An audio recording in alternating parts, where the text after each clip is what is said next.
நண்பர்களுக்கு வணக்கம். பயிற்று படைப்பகம் உங்களை அன்புடன் வரவேற்கிறது. சில நாட்களுக்கு முன்னாடி யூடியூப் ரூட்டர்ஸ் அப்படிங்கிற ஒரு வலைக்காட்சியில் பார்த்தீங்கன்னா சோழர்கள் தெலுங்கர்கள் தான் அப்படின்னு ஒரு காணொலி வெளில வந்திருந்தது. அந்த காணொலி நிறைய நண்பர்கள் எனக்கு அனுப்பி அது சம்மந்தமான விளக்கங்களை கேட்டிருந்தாங்க. அதனால் நம்மளும் உரிய விளக்கங்களை இன்னொரு காணொலியாக வெளியிட்டோம். அந்த காணொலியில் சோழர்கள் தெலுங்கு பேசக்கூடிய மக்களை ஆட்சி செஞ்சிருந்தாலும் கூட அவர்கள் தங்களை தமிழர்களாகத்தான் சொல்லி கொண்டார்கள். அவர்களுடைய ஆட்சி மொழி தமிழ் மொழியாகத்தான் இருந்தது. கரிகால் சோழனுடைய வழியில் வந்தவர்கள் தான் அப்படின்னு தெலுங்கு மக்களை ஆட்சி செய்த சோழர்கள் சொல்லி கொண்டிருந்தார்கள்ங்கிறதெல்லாம் நம்ம விரிவாக விளக்கியிருந்தோம்.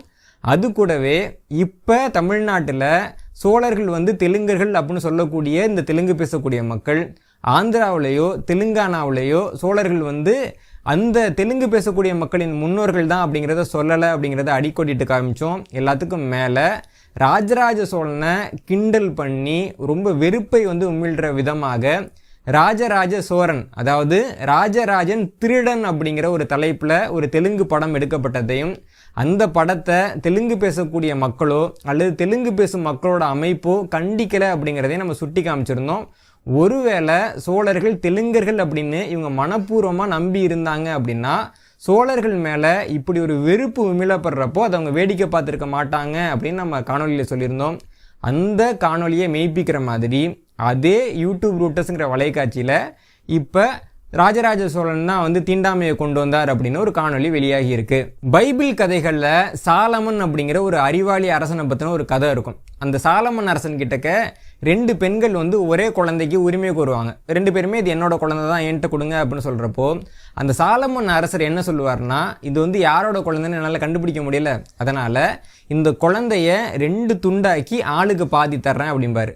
உடனே அந்த குழந்தை என்னோடது தான் அப்படின்னு போலியாக சொல்லிட்டு இருந்த அந்த அம்மா உடனே ஆமாம் எனக்கு பாதி குழந்தைய கொடுங்க அப்படின்னு கேட்பாங்க. ஆனால் அந்த குழந்தைய சுமந்து பெற்ற அம்மா இல்லை, இந்த குழந்தைய முழுசாக கூட அவங்க கிட்ட கொடுத்துருங்க, ஆனால் அந்த குழந்தைக்கு எந்த துன்பத்தையும் கொடுக்காதீங்க, இந்த குழந்தை மேலே கத்தியே வைக்காதீங்க அப்படின்னு சொல்லுவாங்க. இந்த கதையிலேருந்து நமக்கு தெரிய வர்றது என்னென்னா, ஒருத்தவங்களுக்கு உண்மையிலேயே இன்னொருத்தர் மேலே அன்பு இருந்தது அப்படின்னா எந்த சூழ்நிலையிலையும் அந்த நபர் காயப்பட அவங்க அனுமதிக்க மாட்டாங்க. ஆனால் தமிழ்நாட்டில் இருக்கக்கூடிய தெலுங்கு பேசக்கூடிய மக்களாக இருக்கட்டும், அவங்களுக்கு ஆதரவாக செயல்படக்கூடிய இந்த வலைக்காட்சிகளாக இருக்கட்டும், இவங்களுக்கு தேவை அப்படின்னா ராஜராஜன் தெலுங்கன் அப்படிம்பாங்க, இவங்களுக்கு தேவை இல்லை அப்படின்னா ராஜராஜன் ஒரு மத வெறியர், ஜாதி வெறியர், இன வெறியர், என்ன வேணாலும் சொல்லுவாங்க. அதுதான் இந்த காணொலியில் நமக்கு காட்டுது. ஆனால் இந்த மாதிரியான ஒரு காணொலியை பற்றி நம்ம பேச வேண்டிய அவசியம் ஏன் வந்தது அப்படின்னு பார்க்குறப்போ, சில நேரங்களில் சில பொய்களை தொடர்ந்து சொல்கிறதுக்கு நம்ம அனுமதிச்சோன்னா எதிர்காலத்தில் வரக்கூடிய மக்கள் அது உண்மை அப்படின்னு நம்புறதுக்கும் சில வாய்ப்புகள் இருக்குது. அடால்ஃப் ஹிட்லரை பற்றி நம்ம எல்லாருக்குமே நல்லா தெரியும். ஹிட்லர் சொன்ன பொய்களை உண்மைகள் போலவே காமிச்சது யார் அப்படின்னு பார்க்க போனால் அவருடைய கொள்கை பரப்பு செயலாளராக இருந்த கோயபெல்ஸ் அப்படிங்கிறவர் தான். இந்த கோயபெல்ஸ் அட்டாக் அப்படின்னு ஒரு பத்திரிகை நடத்தினார். இந்த பத்திரிகையில் ஹிட்லர் சொல்கிற பொய்யெல்லாம் போட்டு அதெல்லாம் உண்மை அப்படின்னு மக்களை நம்ப வச்சார்.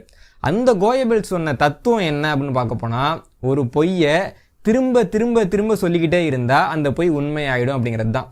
இப்போ ரொம்ப காலமாக ராஜராஜன் மீதான இந்த விமர்சனங்களும் போலியான குற்றச்சாட்டுகளும் குறைஞ்சிருந்த இந்த சூழ்நிலையில் இந்த வலைக்காட்சியில் திரும்ப ராஜராஜ சோழன் மேலே இருக்கக்கூடிய இந்த பழைய நிரூபிக்கப்படாத குற்றச்சாட்டுகள்லாம் ஏன் சொல்கிறாங்க அப்படின்னு பார்க்க போனால், இதை சொல்லி சொல்லி சொல்லி இதன் மூலமாக இது உண்மை தான் அப்படின்னு மக்களை நம்ப வச்சிட முடியும் அப்படின்னு அவங்க கருதுகிறாங்க.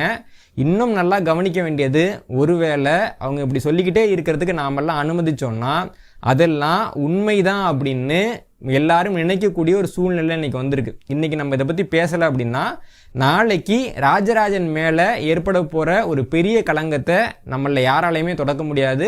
அப்படி ஒரு சூழ்நிலையில் தான் இன்னைக்கு நம்ம இருக்கோம். அந்த சூழ்நிலை எப்படி உருவாச்சு, ராஜராஜ சோழன் மேலே அந்த காணொலியில் வைக்கப்பட்ட குற்றச்சாட்டுகள் என்னென்ன, அந்த காணொலிக்கு உரிய மறுப்பு என்ன, இந்த காணொலியை பற்றி பேசுகிறப்ப நான் ஏன் ரஞ்சித்தினுடைய அந்த கருத்து சுதந்திரத்தை பற்றி எடுத்திருந்தேன்னா, அந்த கருத்து சுதந்திரம் தொடர்பான ஒரு பேட்டியாகத்தான் அந்த காணொலி வெளில வந்திருந்தது.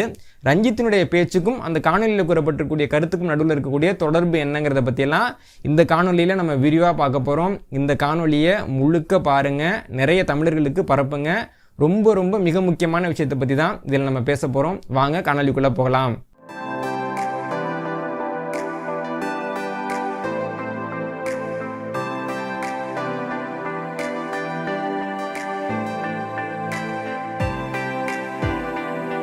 இயக்குனர் ரஞ்சித் ராஜராஜ சோழனை பற்றி தவறாக பேசின கருத்துக்கள் தொடர்பான வழக்கு நிறைய இடங்களில் நடைபெற்று வருது. இந்த வழக்கு தொடர்பாக ஒரு தன்னிலை விளக்கத்தை ரஞ்சித் அவர்கள் வந்து நீதிமன்றத்தில் கொடுத்துருந்தார். அந்த விளக்கத்தில் அவர் என்ன சொல்லியிருந்தார்னா, நான் சொன்ன கருத்துக்கள்லாம் என்னுடைய சொந்த கருத்துக்கள் கிடையாது, எனக்கு முன்னாடி இருந்த நிறைய பேர் இந்த கருத்துக்களை சொல்லியிருக்காங்க. உதாரணமாக உமர் ஃபாரூக் அப்படிங்கிறவர் எழுதின செந்தமிழ் நாட்டு சேரிகள் அப்படிங்கிற புத்தகத்தில் இருக்க கருத்துக்களை தான் நான் பேசினேன். அதனால் அது என் சொந்த கருத்துக்கள் கிடையாது.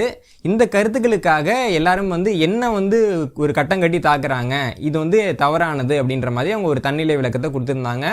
அந்த தன்னிலை விளக்கத்தை பார்த்த மதுரை உயர்நீதிமன்றம் அடுத்தடுத்த தரப்பு விசாரணைகளை வந்து மேற்கொள்கிறாங்க. நீதிமன்றம் மிக முக்கியமாக என்ன சொல்லியிருந்தாங்க அப்படின்னா, ரஞ்சித்தினுடைய கருத்து சுதந்திரத்துக்கு மதிப்பு கிடைக்கணுங்கிற மாதிரி அவங்க சொல்லியிருந்தாங்கன்னு பல ஊடகங்களில் தகவல்கள் வந்தது. இந்த இடத்துல ரஞ்சித் கொடுத்த விளக்கத்தை நான் எப்படி பார்க்குறேன் அப்படின்னா, அவருடைய விளக்கம் வந்து ஒரு வகையில் ரொம்ப நியாயமானது அப்படின்னு நான் பார்க்குறேன். ஏன்னா ராஜராஜ சோழன் குறித்த என்னுடைய பேட்டிகளாக இருக்கட்டும், என்னுடைய நூல்களாக இருக்கட்டும், இந்த நொடி வரைக்கும், அதாவது இந்த காணொலி வரைக்கும் நான் ரஞ்சித் அப்படிங்கிற பேரை பயன்படுத்தினதே இல்லை. அதுக்கு என்ன காரணம் அப்படின்னா, ரஞ்சித் சொன்ன அந்த குற்றச்சாட்டுகள் எல்லாம் அவர் சொந்தமாக சொன்ன குற்றச்சாட்டுகள் கிடையாது. ஏற்கனவே பலர் பல்வேறு இடங்களில் சொல்லியிருந்த குற்றச்சாட்டுகள் எல்லாம் சேர்த்து ஒரு தொகுப்பாக இந்த இடத்துல ரஞ்சித் சொல்லியிருந்தார். அதனால் எதுக்கு வந்து நம்ம எய்தவர்களை விட்டுட்டு ஒரு அம்பு மேலே வந்து கோச்சிக்கணும் அல்லது ஒரு அம்பு அடையாளப்படுத்தி காட்டணும் அப்படிங்கிறதுக்காக நான் ரஞ்சித் அவர்களை பல்வேறு இடங்களில் குறிப்பிடாமல் நான் தவிர்த்திருக்கேன். ஆனால் இந்த இடத்துல இன்னொரு பெரிய சிக்கலும் வருது. சட்டத்தை பொறுத்த வரைக்கும் ஒரு பொய்யை நான் சொந்தமாக உருவாக்கி சொல்லியிருந்தாலும் சரி, அல்லது இன்னொரு நபர் சொல்கிற பொய்யை நம்பி நானும் இன்னொரு நபருக்கு பரப்புனாலும் சரி, இது ரெண்டுமே குற்றம்தான். இன்றைக்கி முகநூலில் பார்த்தீங்கன்னா ஒருத்தர் வந்து ஒரு தவறான ஒரு ஆபத்தை விளைவிக்கக்கூடிய செய்தியை பதிவாக போடுறாருன்னா அவருக்கு என்ன தண்டனையோ அதே தண்டனை தான் அந்த பதிவை சரிபார்க்காமல் பகிரக்கூடிய நபர்களுக்கும். இதுதான் இன்றைக்கி சட்டமாக இருக்குது. அப்படி இருக்கிறப்போ ஒரு கருத்தை வந்து பொது வெளியில் ஊடகங்கள்லாம் இருக்கிறப்ப பேசிட்டு அந்த கருத்து தொடர்பான ஒரு விளக்கத்தை சொல்லணும் அப்படின்னு நேரம் வர்றப்போ அந்த சூழ்நிலையில் இது என்னோட சொந்த கருத்து இல்லை அப்படின்னு சொல்கிறது ஏற்க தகுந்தது கிடையாது. நீங்கள் வந்து பேசுகிறப்பயே நான் இந்த நூலோட கருத்துக்களை மட்டும்தான் பேசுகிறேன், இந்த கருத்துக்கள் என்னுடைய சொந்த கருத்துக்கள் கிடையாது, இந்த கருத்துக்களை நான் சரி பார்க்கல அப்படின்னு சொல்லிட்டு பேசியிருந்தீங்க அப்படின்னா அது வேற கதை. ஆனால் ஒரு சிக்கல்னு வர்றப்ப மட்டும் இது என்னுடைய சொந்த கருத்து கிடையாது, நான் ஒரு நூலில் இருக்கிறது தான் சொன்னேன் அப்படின்னா அதை வந்து அப்படியே ஏற்றுக்க முடியாது. ஒரு உதாரணத்துக்கு கேட்குறேன், ஒரு நபர் வந்து ஒரு மேடையில் ஏறி தீண்டாமைக்கு வந்து ரொம்ப எதிராக பேசிட்டு, அப்போலாம் தீண்டாமையெல்லாம் நீங்கள் சொல்லக்கூடாது, தீண்டாமைன்னு சொல்கிறது மூலமாக உயர் சாதியினரெல்லாம் நீங்கள் வந்து ரொம்ப ரொம்ப அவங்களுடைய உரிமைகள்லாம் பறிக்கிறீங்கன்ற மாதிரி தீண்டாமைக்கு எதிராக பேசி முடிச்சுட்டு நான் சொன்ன இந்த கருத்துக்கள்லாம் என்னுடைய சொந்த கருத்துக்கள் கிடையாது, மனு தர்மம்ங்கிற நூல் அடிப்படையாக வச்சு தான் நான் பேசினேன் அப்படின்னு சொன்னால் அவர் மேலே சட்டம் பாயுமா பாயாதா? கண்டிப்பாக பாயும் இல்லை. அப்போது ஒரு புத்தகம் இருக்குது அப்படின்னா அந்த புத்தகத்தை மேற்கோள் காட்டக்கூடிய நபர் வந்து ஒரு பொது வெளியில் மேற்கோள் காட்டுறாரு அப்படின்னா அந்த புத்தகத்தை சரிபார்த்துட்டு மேற்கோள் காட்ட வேண்டிய அந்த கடமைங்கிறது அந்த நபருக்கு இருக்குது. இந்த ஒரு கடமையில் இருந்து ரஞ்சித் தவறிட்டார் அப்படிங்கிறத நான் இங்கே ரொம்ப உறுதியாக தெரிவிச்சுக்கிறேன். ரஞ்சித் சொன்ன பெரும்பாலான குற்றச்சாட்டுகள் ஏற்கனவே இருக்கக்கூடிய குற்றச்சாட்டுகள் தான் அப்படிங்கிறதையும் நான் இங்கே ஒத்துக்கிறேன். தமிழக மக்கள் இந்த விவகாரத்தில் கூர்ந்து கவனிக்க வேண்டிய ஒரு உண்மை என்னன்னா, இந்த விவகாரத்தில் உண்மையான பிரச்சனை அப்படிங்கிறது ரஞ்சித் ராஜராஜ சோழனை பற்றி தவறாக பேசிட்டாருங்கிறது கிடையாது. அதற்கு மாறாக ராஜராஜ சோழனுக்கு எதிராக எந்த ஆதாரமும் இல்லாத இவ்வளவு கருத்துக்கள் தொடர்ந்து பரப்பப்பட்டு வருகின்றன அப்படிங்கிறது தான் ஒரு உண்மையான பிரச்சனை. ஒருவேளை இந்த பிரச்சனை வந்து ரஞ்சித்துக்கு எதிரான பிரச்சனை மட்டும்தான் அப்படின்னு பார்த்து நம்ம விட்டுட்டோம் அப்படின்னா நாளைக்கு இதே கருத்துக்களை இன்னொரு நபர் பேசக்கூடிய ஒரு வாய்ப்பு இருக்குது. அந்த வாய்ப்பு தான் இப்போ நம்ம பார்க்குற இந்த ஒரு காணொலியிலே ஏற்பட்டிருக்கு. அதாவது ரஞ்சித் அவர்களை கூப்பிட்டு மேடை கொடுத்து பேச சொன்ன நீலப்புலிகள் அப்படிங்கிற ஒரு இயக்கத்தை சேர்ந்த புரட்சிமணி அப்படிங்கிற இன்னொரு நபர் இந்த பேட்டியை கொடுத்துருக்காரு. இந்த பேட்டியில் அவரே வந்து என்ன சொல்லியிருக்காரு அப்படின்னா, ரஞ்சித் அவர்கள் வந்து ராஜராஜ சோழனை பற்றி சொன்னது எல்லாமே சரிதான், அவர் வந்து இருக்கிற குற்றச்சாட்டுகளை தான் சொன்னார், அந்த குற்றச்சாட்டுகள் எல்லாம் ஆதாரபூர்வமான குற்றச்சாட்டுகள் அப்படின்னு சொல்கிறார். இத்தனைக்கு ரஞ்சித் தன்னோட விளக்கத்தில் அப்படிலாம் சொல்லலை, இந்த புத்தகத்தில் இருக்கிறது தான் நான் சொன்னேன் அப்படின்னு சொல்ல ரஞ்சித், இந்த புத்தகத்தில் இருக்கிறது எல்லாமே ஆய்வுபூர்வமானது, ஆதாரபூர்வமானது, அதனால் நான் பொய்யே சொல்லலை, நான் சொன்னது தப்பே இல்லைன்னு அவர் கூட வாதிடலை. ஆனால் வெளியில் இருக்கக்கூடிய நபர்கள் ரஞ்சித்துக்கு வந்து உதவி பண்ணுறதா நினச்சிக்கிட்டு அவங்க வந்து ரஞ்சித்தை வந்து அப்போ சொன்னது எல்லாமே சரிதான், அவர் சரியாக தான் பேசினார், அது ஒரு கருத்து சுதந்திரம் தான் அப்படின்னு சொல்லியிருக்காங்க. இதில் நம்ம கவனிக்க வேண்டிய ஒரு செய்தி என்னென்னா, இப்போ ஒருவேளை ரஞ்சித் அவர்கள் வந்து இந்த வழக்கில் வந்து விடுவிக்கப்படுறாருன்னு வச்சுக்கோங்களேன். அவர் விடுவிக்கப்பட்ட பின்னாடி நீதிமன்றமே ராஜராஜன் மேலே சொல்லப்பட்ட புகார்கள்லாம் உண்மைன்னு சொல்லிட்டு அதனால் இந்த புகார்களை பற்றிலாம் நம்ம எல்லா இடத்துலையும் பேசலாம், நீதிமன்றமே வந்து இப்படி பேசுறதுக்கான உரிமையை நமக்கு கொடுத்துருக்கு. நமது கருத்துரிமை அப்படிங்கிறது ஒரு விஷயம் நடந்திருக்கா இல்லையான்லாம் பார்க்காம ஏதாவது ஒரு புத்தகம் நமக்கு கிடைச்சதுன்னா அதில் இருக்கிற கருத்துக்கள் நம்ம சொந்த கருத்து மாதிரி சொல்லிக்கலாம். அதுதான் கருத்துரிமை அப்படின்னு நம்பக்கூடிய ஒரு நிலைமை தமிழ்நாட்டில் வந்துடும். அதுதான் இதில் இருக்கக்கூடிய மிக மிக முக்கியமான பிரச்சனை. அந்த பிரச்சனையை நம்ம எதிர்கொண்டுடக்கூடாது அப்படிங்கிறதுக்காகத்தான் நான் அந்த காணொலியை தயாரிச்சிருக்கேன். அந்த குறிப்பிட்ட பேட்டியில் ராஜராஜன் பற்றி ரஞ்சித் பேசின நிறைய விஷயங்களை வந்து அந்த நபர் வந்து நினைவு கூர்ந்தார். அவர் வந்து என்ன குற்றச்சாட்டுகள்லாம் சொன்னார், அந்த குற்றச்சாட்டுகளுக்கு உரிய விளக்கங்கள் என்ன அப்படின்னு நம்ம பார்க்க போனோம்னா, அவர் சொன்ன முதலாவது குற்றச்சாட்டு அப்படிங்கிறது, ராஜராஜனுடைய ஆட்சி அப்படிங்கிறது எல்லோருடைய பொற்காலமுமா இல்லை, அது வந்து வேளாளர்களுக்கும் பார்ப்பனர்களுக்குமான பொற்காலமாக இருந்தது. உழைக்கும் மக்களின் நிலங்கள் வந்து பிடுங்கப்பட்டது, நிலங்களை வந்து பார்ப்பனர்கள்ட்ட கொடுக்கணும் அப்படின்னு ராஜராஜன் ஆணையிட்டார் அப்படின்னு அவர் சொல்லியிருக்காரு. இதில் கவனிக்க வேண்டிய ஒரு செய்தி என்ன அப்படின்னா, தமிழக வரலாறுல பிராமணர்களுக்கு மிக மிக நெருக்கடியாக இருந்த காலகட்டம் அப்படிங்கிறது ராஜராஜ சோழனுடைய காலகட்டம் தான். அனைத்து கோயில்களும் தணிக்கை செய்யப்பட்டன. பிராமணர்கள் வந்து திருடி இருந்தாங்கன்னாலோ அல்லது அரசுக்கு எதிராக பேசியிருந்தாங்க அப்படின்னாலோ அவங்க தண்டிக்கப்பட்டாங்க. இது தொடர்பாக என்னுடைய ராஜராஜன் அப்படிங்கிற புத்தகத்தில் ஒரு அத்தியாயம் எழுதி அதில் வந்து நான் முழுக்க விளக்கியிருக்கேன். வரலாறுல பிராமணர்கள் வந்து அந்த அளவுக்கு எந்த ஆட்சியிலையுமே வந்து ஒரு கட்டுப்பாட்டுக்குள்ளே வைக்கப்பட்டதே கிடையாது. இன்னும் சொல்லணும் அப்படின்னா, ராஜராஜனுடைய ஆட்சியிலையும் சோழர்களுடைய ஆட்சியிலையும் கிடைக்கக்கூடிய கல்வெட்டுகளில் தவறு செய்தவர்களுக்கான தண்டனை மற்றும் அபராதங்கள் குறித்த கல்வெட்டுகளை பார்த்தோம் அப்படின்னா, அதில் பெரும்பாலான கல்வெட்டுகளில் தண்டிக்கப்பட்டவர்கள் பிராமணர்களாக இருந்திருக்கிறார்கள். இந்த தகவலை நான் வந்து ஆதாரபூர்வமாக பதிவு பண்ணுறேன். திருமால்புரம் அப்படிங்கிற தமிழக தொல்லியல் துறை வெளியிட்ட புத்தகத்திலேயே ராஜராஜ சோழன் காலகட்டத்தில் பிராமணர்களுக்கு வந்து எப்படியெல்லாம் தண்டம் விதிக்கப்பட்டது, ராஜ துரோக குற்றம் அப்படிங்கிற உச்சபட்சமான குற்றத்தில் அவங்க எப்படி சிறைக்கு அனுப்பப்பட்டாங்கிறத பற்றியெல்லாம் ரொம்ப விரிவாகவே கொடுத்துருக்காங்க. பிராமணர்களுக்கு அந்த காலம் பொற்காலமாக இருந்தது அப்படின்னு சொல்லப்படக்கூடியது ஒரு மிக மிக பெரிய பொய். ரெண்டாவது விஷயம் என்னன்னா, பிராமணர்களுக்கு வந்து நிலம் கொடுக்கப்பட்டது அப்படின்னு அவங்க சொல்றாங்க. இன்னும் சொல்லணும் அப்படின்னா, ராஜராஜ சோழன் வந்து 250 பிரம்மதேயங்களை பிராமணர்களுக்கு கொடுத்தாங்க அப்படின்னா நிறைய ஆய்வாளர்கள் சொல்லிட்டு இருக்காங்க. இதுக்கான மறுப்பையும் என்னுடைய ராஜராஜ சோழன் புத்தகத்தில் வந்து நான் ரொம்ப விரிவாகவே எழுதியிருக்கேன். இங்கே சுருக்கமாக சொல்லணும் அப்படின்னா, சோழர்களுடைய ஆட்சி காலத்தில் இருந்த ஒட்டுமொத்த பிரம்மதேயங்களோட எண்ணிக்கை தான் 250 தவிர ராஜராஜ சோழன் தானமாக கொடுத்த பிரம்மதேயங்களோட எண்ணிக்கை அப்படிங்கிறது 250 கிடையாது. இன்னொன்று நம்ம கவனிக்க வேண்டிய ஒரு செய்தி என்னன்னா, சோழ அரசர்கள் பிரம்மதேயத்தை கொடுக்குறாங்க அப்படின்னா அந்த பிரம்மதேயம் கொடுக்கப்பட்டது தொடர்பான கல்வெட்டுகள் இருக்கும். இதுக்கு மேலே பிரம்மதேயத்தை யாருக்கு கொடுக்குறாங்களோ அவங்களுக்கு வந்து பட்டயம் அப்படின்னு ஒன்று கொடுப்பாங்க. இப்போ வந்து அன்பில் பட்டயம் அப்படின்னு ஒன்று இருக்கும். அதுதான் வந்து ஒரு பிரம்மதேயம் கொடுக்கப்பட்டதுக்கான சான்றாக இருக்குது. இந்த மாதிரி ஒவ்வொரு அரசர்களுக்கும் வந்து பட்டயங்கள் இருக்குது. ராஜேந்திர சோழனுக்கு வந்து பட்டயங்கள் இருக்குது, சுந்தர சோழனுக்கு பட்டயங்கள் இருக்குது. ராஜராஜனுக்கு பின்னாடி வந்து நிறைய ஆட்சியாளர்களுக்கு இந்த மாதிரி பிராமணர்களுக்கு தானம் கொடுத்ததுக்கான பட்டயங்கள் இருக்குது. ஆனால் ராஜராஜ சோழன் ஒரு பிராமணருக்கு ஒரு பிரம்மதேயத்தை தானமாக கொடுத்தார் அப்படின்னு நிரூபிக்கிறதுக்கான ஒரு கல்வெட்டோ ஒரு பட்டயமோ இந்த நொடி வரைக்கும் தமிழ்நாட்டில் கிடைக்கவே இல்லை. ராஜராஜ சோழன் ஒரு பிராமணருக்கு ஒரு பிரம்மதேயத்தை கொடுத்தாருன்னு சொல்றதுக்கே நமக்கு கல்வெட்டு ஆதாரமோ பட்டயமோ இல்லை. அப்படிங்கிறப்போ ராஜராஜன் வந்து 250 பிரம்மதேயத்தை கொடுத்தார். அதன் மூலமா பிராமணர்கள் வந்து ரொம்ப செழிப்பா இருந்தாங்க, அது பிராமணர்களுக்கு ரொம்ப ஆதரவான காலமாக இருந்தது அப்படிங்கிறது ஒரு பச்சை பொய், ஒரு ஆதாரமே இல்லாத ஒரு உள்நோக்கத்தோட கூடிய பொய். ஒரு விஷயத்த சுத்தமாக நடக்காத ஒரு விஷயத்த 250 மடங்கு நடந்த மாதிரி சொல்லக்கூடிய ஒரு உலகத்தின் மிகப்பெரிய பொய் அப்படின்னு தான் நம்ம அதை சொல்ல முடியும். ராஜராஜ சோழனுடைய ஆட்சியில் பிராமணர்கள் ரொம்ப கண்டிப்போடு நடத்தப்பட்டார்கள் அப்படிங்கிறது தான் நமக்கு கல்வெட்டுகளும் பட்டயங்களும் சொல்லக்கூடிய செய்தியாக இருக்குது. அடுத்ததா உழைக்கும் மக்களோட நிலங்கள்லாம் பிடுங்கப்பட்டது. அந்த நிலங்களை பிராமணர்களுக்கு கொடுக்கும்படி ராஜராஜ சோழன் ஆணையிட்டார் அப்படின்னு அவர் சொல்லியிருக்கிறார். இதில் கவனிக்க வேண்டிய ஒரு செய்தி என்னன்னா, ராஜராஜ சோழன் காலகட்டத்தில் உழைக்கும் மக்கள் கிட்டக்க இருந்து தானமாக கொடுக்கறதுக்காக எந்த நிலமும் பிடுங்கப்படலை. சோழர்கள் காலத்தில் ஒரு பொதுவான விதி இருக்கும். அந்த விதி என்ன சொல்லுது அப்படின்னா, 6 போகத்துக்கு, அதாவது 2 ஆண்டுகளுக்கு ஒரு நிலத்தை வச்சிருக்கக்கூடிய நபர் நிலவரியே செலுத்தின அப்படின்னா அந்த நிலம் வந்து அரசுக்கு உடைமையாக்கப்படும் அப்படிங்கிறதா அந்த சட்டம். இப்போ கூட வந்து ஒரு நபர் வந்து கடனை கட்டலை, வரியை கட்டலை அப்படின்னா அவங்க சொத்தை வந்து அரசாங்கம் எடுத்துக்கிறாங்க இல்லைங்களா? அதே மாதிரி ஒரு முறை தான் அது. இதில் நம்ம கவனிக்க வேண்டியது என்னன்னா, சோழர் காலத்துக்கு முன்னாடி வந்து ரொம்ப பெரிய பஞ்சங்கள்லாம் அந்த நாட்டுக்கு வந்திருக்கு. அப்போ நிலம் வச்சிருக்கக்கூடிய ஒவ்வொரு நபர்கிட்டையும் அவங்க வந்து தானியத்தை வாங்கி ஆகணும். அப்படி வாங்கலை அப்படின்னா ஒரு மிகப்பெரிய பஞ்சம் ஏற்படுறதுக்கான ஒரு அபாயமும் இருந்தது. அதனால் நிலத்தை ஒருத்தவங்க வச்சுருந்தாங்க அப்படின்னா அவங்க கண்டிப்பாக விவசாயம் பண்ணியே ஆகணும். அந்த விவசாயத்திலேருந்து வரி அரசாங்கத்துக்கு போயே ஆகணும். அப்போ தான் நாடே இயங்க முடியுங்கிற சூழ்நிலையில் தான் சோழர் கால தமிழகம் இருந்தது. இதன் காரணமாகத்தான் 2 ஆண்டுகளுக்கு மேலாக நிலவரி கொடுக்காம இருந்தவங்களுடைய நிலங்கள் கைப்பற்றப்பட்டதே தவிர வேற காரணங்களுக்காக கைப்பற்றப்படலை.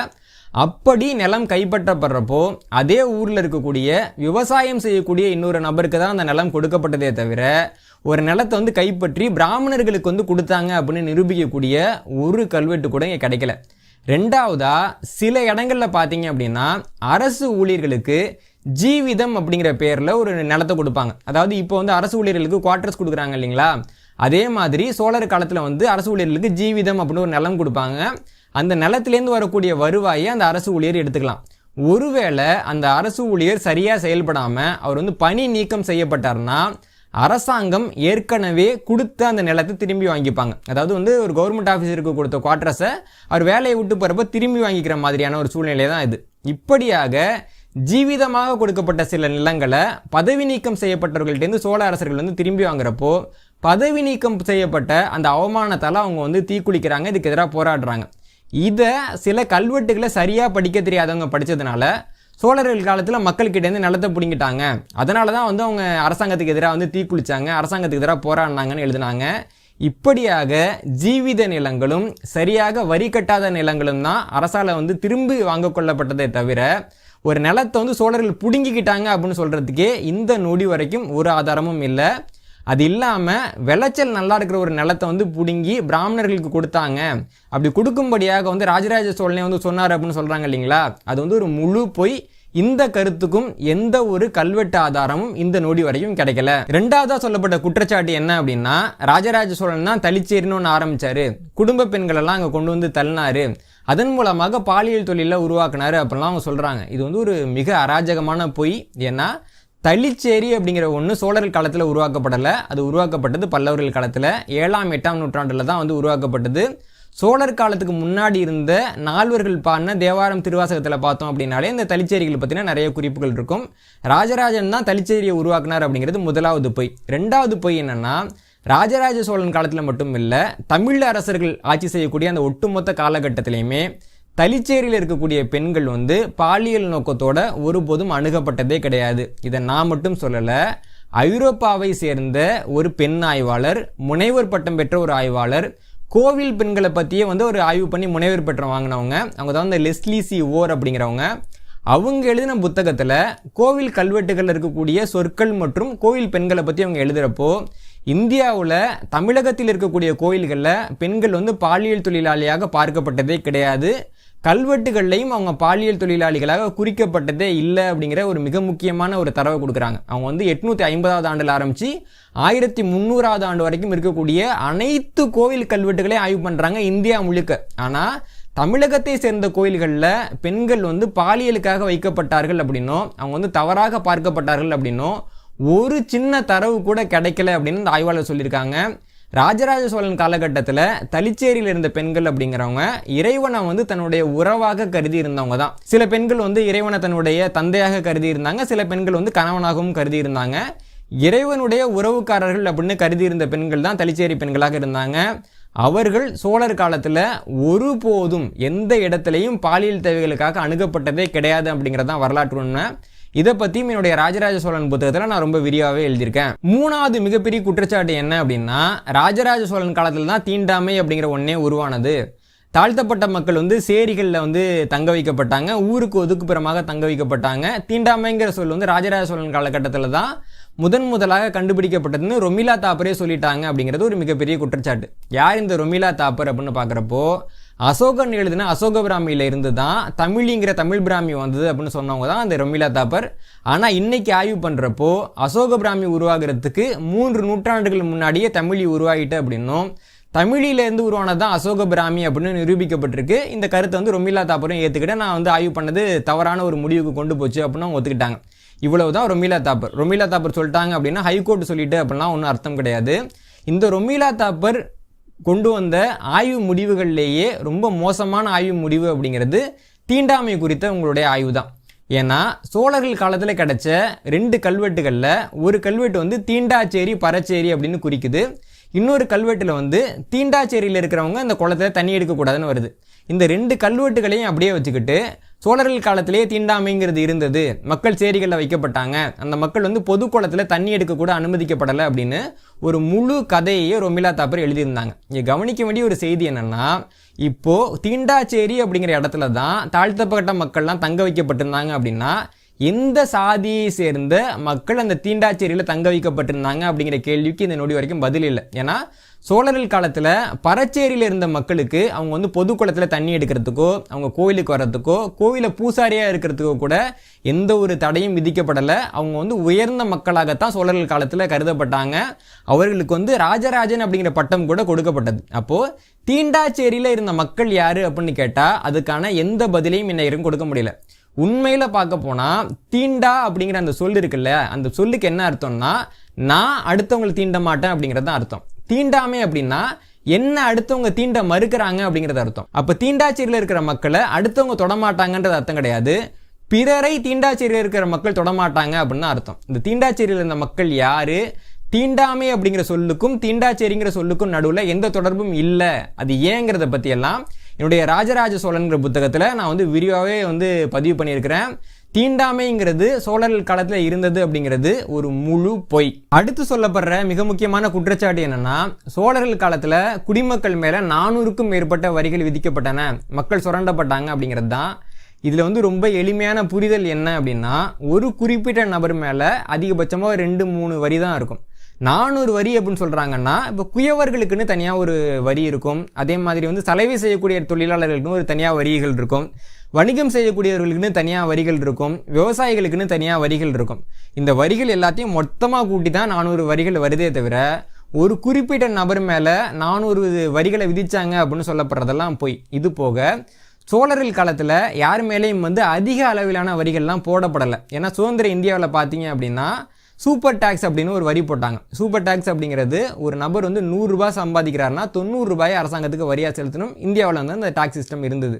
இப்போ வந்து பெட்ரோலுக்கு நம்ம வந்து அதிகமாக வரி செலுத்திக்கிட்டு இருக்கோம். அதாவது வந்து பெட்ரோலினுடைய அசல் விலையை விட 200% அதிகமாக நம்ம கொடுத்து மொத்தம் 300% வரியை வந்து நம்ம பெட்ரோலுக்கு செலுத்திக்கிட்டு இருக்கோம். ஆனால் சோழர்கள் காலத்தில் இந்த அளவுக்கு எந்த ஒரு குறிப்பிட்ட வரியும் அதிகமான தொகையை பிடுங்கக்கூடியதாக வசூலிக்கப்படலை.